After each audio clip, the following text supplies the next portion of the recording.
Viewers, at a time when online gaming is at its peak of popularity, the government has prepared the online gaming bill, one that's set to finally regulate this sector. As of now, the online gaming sector has not had any uniform regulatory framework, and this gaming bill is expected to revamp the system. The new bill is expected to prohibit online money gaming altogether and also penalize celebrities who endorse such apps, including digital apps. The government is looking to curb the modern-day quote-unquote digital debt traps. Let's explain to you what this new bill is proposing. This is what's being stated. It's creating an authority to oversee implementation of these laws. There's also a proposal to prohibit offering any online money gaming service. They're also prohibiting ads that promote a person playing money games. There's also a ban on the transfer of funds for payments for these money games. There's also a bill to generate employment in the gaming industry. Now, the Modi cabinet has approved this online gaming bill today, but what is important is why it is also going to be introduced now. The first reason is that the regulatory framework remains fragmented as well as inadequate is what is being stated. There's also the fact that there's no central authority to oversee the standards of this content. There's also the fact that online money games lead to mental health issues and addiction. There have been mental health issues in kids and adolescents as well that have been reported, and also that there's a rise in number of individuals who are falling victim to financial losses. Online money gaming has also provided channels for money laundering, is what our agencies have found out as well in past cases. We're talking about betting apps. Just the sheer numbers are mind-boggling. And these numbers explain the scale of operations of illegal betting apps in India and why it has become the need of the hour for the government to step in and introduce a body that would closely monitor such activities. 1.6 billion visits to illegal betting apps in the first 3 months, I beg your pardon, of 2025. $100 billion is India's online betting market's worth. 30% of the annual growth of India's online betting market is what's been recorded. We also have 27,000 crores of tax evasion that's been reported by top betting apps every year. The proposed bill is also expected to completely prohibit celebrity endorsements of such online money gaming apps, including betting apps. And you'd remember, just over the last few months alone, several celebrities have been questioned by the Enforcement Directorate for endorsing such gaming applications. We had seen Prakash Raj, who was quizzed on the 30th of July, Vijay Deverakonda quizzed on the 6th of August. There's also the case of Rana Daggubati actor, who was quizzed on the 6th of August. Nidhi Agarwal, another actor, quizzed as well on the 6th of August. We have Pranita Subhash, who was quizzed on August 6th. Suresh Raina, ex-cricketer, was quizzed on the 13th of August as well. Let's quickly open this up for debate now. All right, joining us now is Pragya as well as Bhavtosh Singh. Pragya, coming to you first, very, very important what the provisions of this bill are. Bhavtosh Singh also with us. Pragya, I'm coming to you because you've got us the details of this bill. The numbers are absolutely staggering in terms of the impact that it will have, but there are those who say that this is also a growing sector, and perhaps are some of these regulations a little more stringent? Could they have perhaps been a little less stringent, because the sector is one that is providing a huge amount of employment here in India? Well, Madhav, this bill aims to provide boost to the on-gaming sector, but not to those games where money is involved. So there are two things in this money online gaming apps. First, it has mental effect and also socio-economic pressure that it has created in psychological disorders that the government is citing. Second, it has everything to do with money laundering and also fraudulent financial transaction, and not just in India, but also these are the servers that are from operating from abroad. So the law enforcement agencies are also having problem in tracking and regulating this, and they also believe that the terror incitement is also happening through these online gaming apps that has money involved. So a complete ban on these which involves money, and also it is an offense now once the bill is passed and becomes a law. Apart from that, those who advertise about these apps are also be banned. There should be, the celebrities are banned from advertising for these apps as well. On that point of celebrity endorsements, I want to bring in Bhavtosh, because Bhavtosh, we've seen number of such top celebrities who've been questioned and quizzed by the agencies recently. Were these celebrities in the know of the kind of nefarious activities of websites that were engaging in them, and what did they have to say when they came before these agencies? Well, several of them have been questioned. Prominent Tollywood actors as well as former cricketers have been summoned. All of them, when they were asked to give their statement, they claimed that they were not even aware that betting is illegal or online gaming is completely unregulated. But what was most interesting, Madhav, is the fact that the manner in which the payment was done, some of them were given money legally, but part of that payment was in cash. So that aspect is also being probed by the agency. Interestingly, I will just quote few figures that Enforcement Directorate has given to the Finance Ministry, is that there are 22 crore users of online gaming as well as illegal betting, of which 11 crore youngsters are regular users. Now that's a figure that we are quoting here. Importantly, in Telangana, a PIL was filed early this year, in which they have said that 1,000 youngsters have died by suicide only because they were hooked to betting apps, and they died by suicide because of the heavy losses they suffered.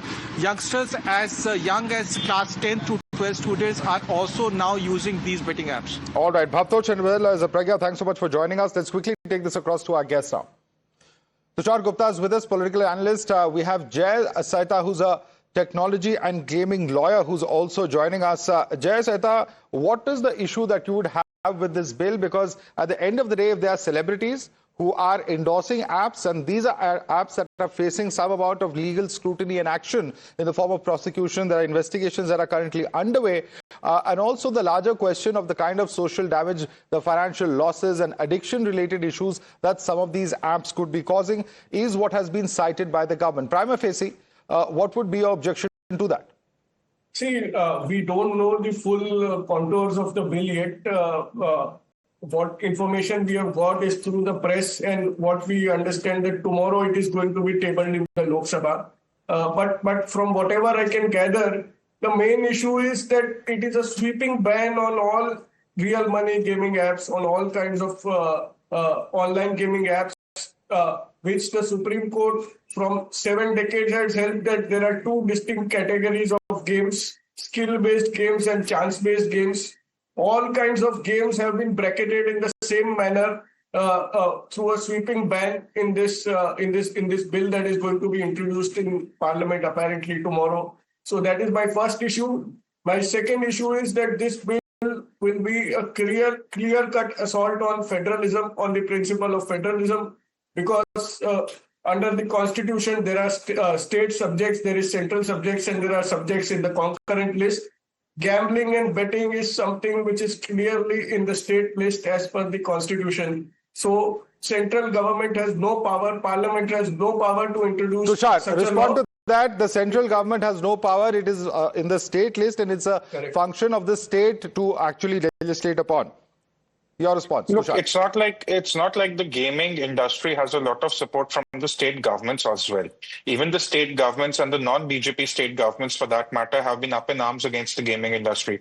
Now, the problem is twofold: what the center perceives and what the reality is. Now, if you talk to people in the center, they'll say they're worried about how it's causing psychological damage amongst the young children, how there is absolutely no control, how there is no provision for some sort of adult supervision, or some sort of a financial cutoff if the player is playing for excessive games or whatever. So the center has its concerns, citing the kind of response it's getting on the ground.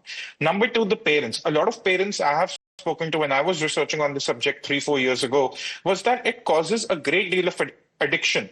Beyond a point, children or youngsters, they do not just want to engage in one game, they want to engage in many.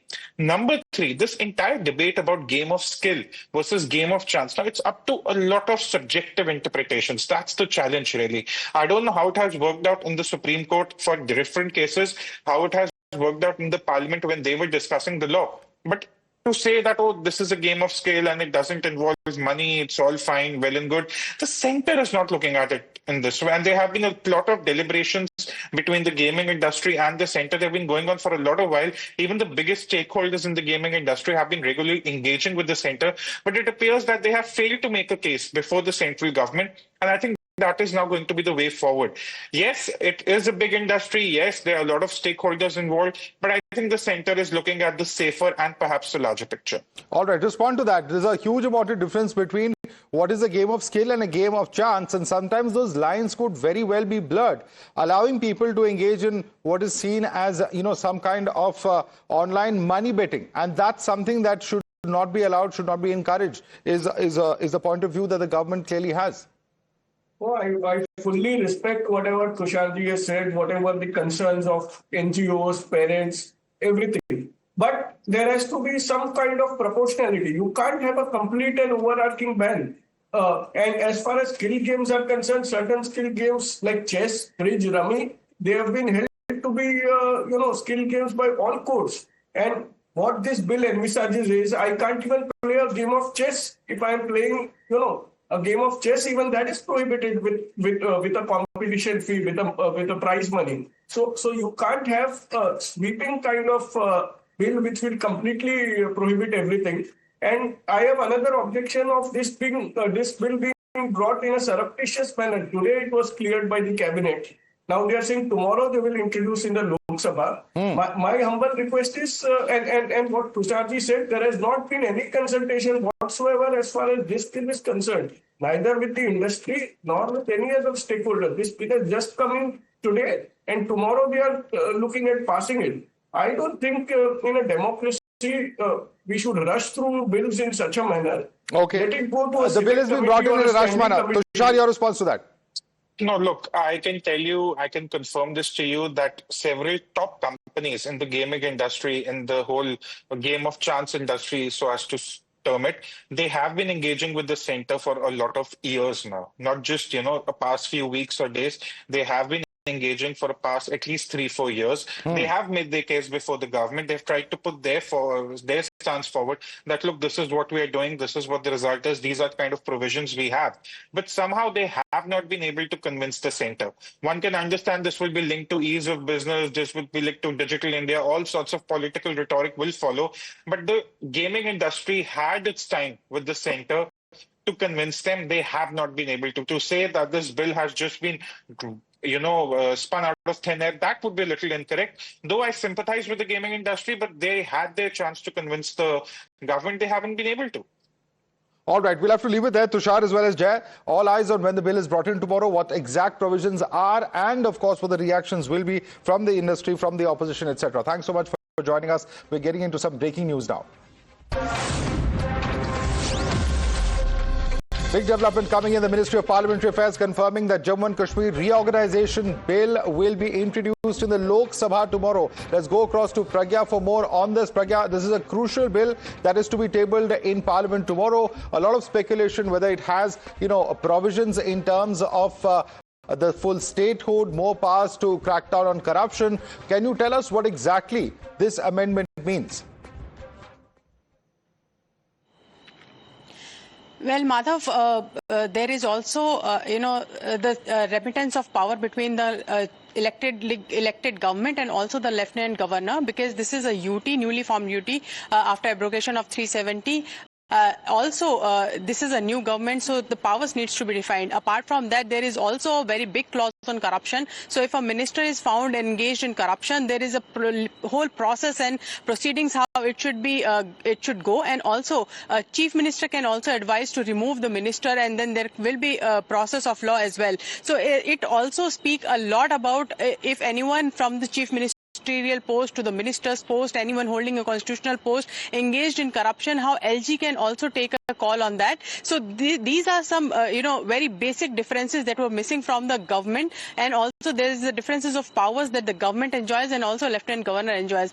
So there should not be a tussle between the power of both elected government and Lieutenant Governor. And this is why this JNK amendment bill is being brought by the government tomorrow, but there are some big clauses on corruption. You are right on that. Yeah, stay with us, Pragya, because that's the next bit of information that we are bringing in. The constitutional amendment that is coming in will make laws more stringent against corruption. The bill will specifically deal with those who are sitting on constitutional posts like chief ministers, ministers, and many politicians as well. In fact, sources in the know are also saying that the Prime Minister post will also be under this law. Any charges of corruption will be dealt with severely. This is very significant, Pragya, because top government posts, top government functionaries, all are going to come under the ambit of this particular bill.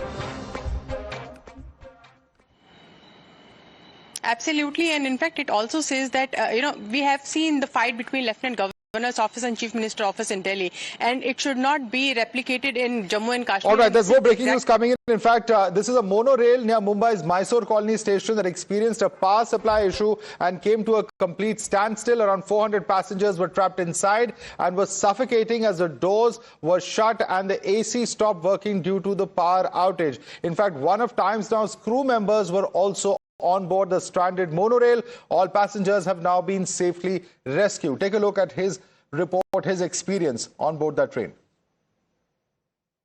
हम लोग पीछे मेरा monorail अभी पीछे लिया गया है, bag पीछे ले गया है और अभी आप लोग वाडाला स्टेशन में दरवाजा खुल के हम लोग वाडाला स्टेशन पे उतरे हैं यहाँ पे और आप ये देख रहे हैं कि कितना भीड़ है। बहुत लोग अभी अच्छा महसूस कर रहे हैं। यहाँ पे बहुत देर से लगभग 45 मिनट से यहाँ पे लोग अटके हुए थे और अभी देखना है कि अभी ये वापस चालू होना या नहीं है। मैं अभी वापस मोनोरेल के अंदर आ रहा है। अभी थोड़ी देर में शायद वापस ये मोनोरेल चालू हो सकती है क्योंकि यहाँ पे फायर ब्रिगेड भी आ गए हैं। All right, thanks so much for joining us with all those updates. We'll see you again tomorrow at the same time.